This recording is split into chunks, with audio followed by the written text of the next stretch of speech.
नमस्कार विद्यार्थियों, BR school के इस यूट्यूब चैनल पर आप सभी का स्वागत है। आज हमें वसंत भाग 2 का जो अध्याय 2 है वो शुरू करने जा रहे हैं। तो अध्याय का शीर्षक है दादी माँ।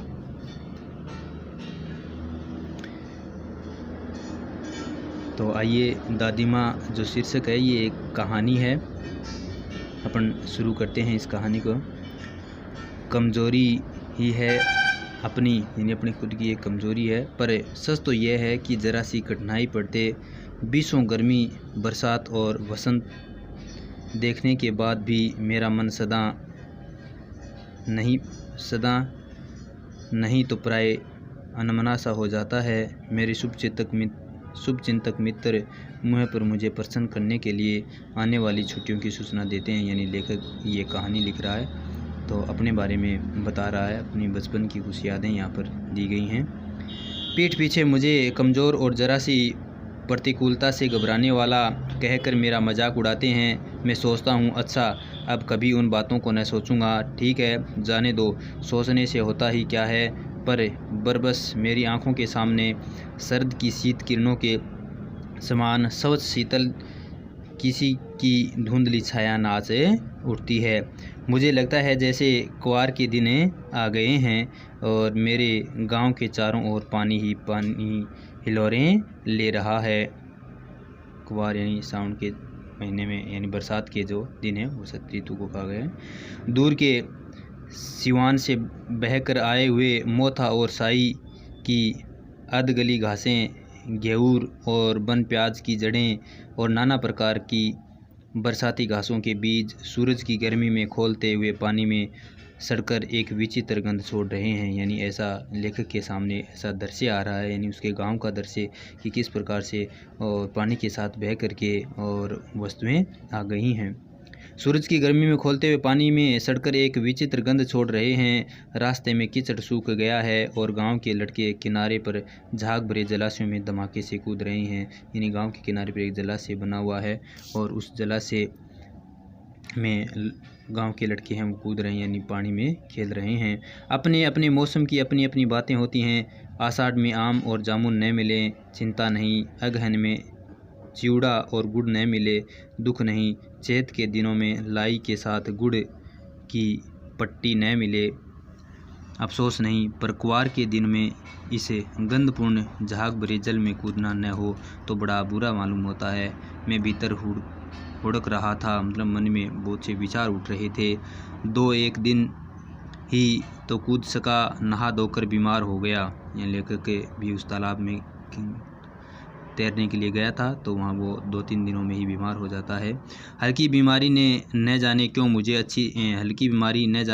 अच्छी लगती है। थोड़ा थोड़ा ज्वर है हो, सर में साधारण दर्द और खाने के लिए दिन भर नींबू और साबू ये खाने के लिए मिलते। लेकिन इस बार ऐसी चीज़ नहीं थी। ज्वर जो चढ़ा तो चढ़ता ही गया, रजाई पर रजाई और उतरा रात 12 बजे के बाद। यानी बुखार है वो बहुत तेज़ हो गया था। दिन में मैं चादर लपेटे सोया था। दादी माँ आई, शायद नहाकर आई थी। उसी झाग वाले जल में पतले दुबले सने शरीर पर सफ़ेद किनारीहीन धोती, सन से सफ़ेद बालों के सिरों पर सद्य है टपकते हुए जल की शीतल आते ही उन्होंने सर पेट छुए, यानी मेरे सर पर हाथ रखा, फिर पेट को छुआ। आंचल की गांठ खोल किसी अदृश्य शक्तिधारी के चबूतरे की मिट्टी मुँह में डाली, माथे पर लगाई। दिन रात चारपाई के पास बैठी रहती। यानी जब लेखक को बुखार हो जाता है तो उस समय का घटना चक्र इस कहानी में यहाँ पर किया गया है। कभी पंख जलती, यानी पंखे से हवा उस लेखक को हवा देती। कभी जलते हुए हाथ पैर कपड़े से सहलाती, यानी ठंडे कपड़े से और उसके हाथ पैरों पर लगाती। सर पर दालचीनी का लेप करती और 20 बार छू कर ज्वर का अनुमान करती। हांडी में पानी आया कि नहीं, उसे पीपल की छाल से छौंका कि नहीं। खिचड़ी में मूंग की दाल एकदम मिल तो गई है। कोई बीमार के घर में सीधे बाहर से आकर तो नहीं चला गया है।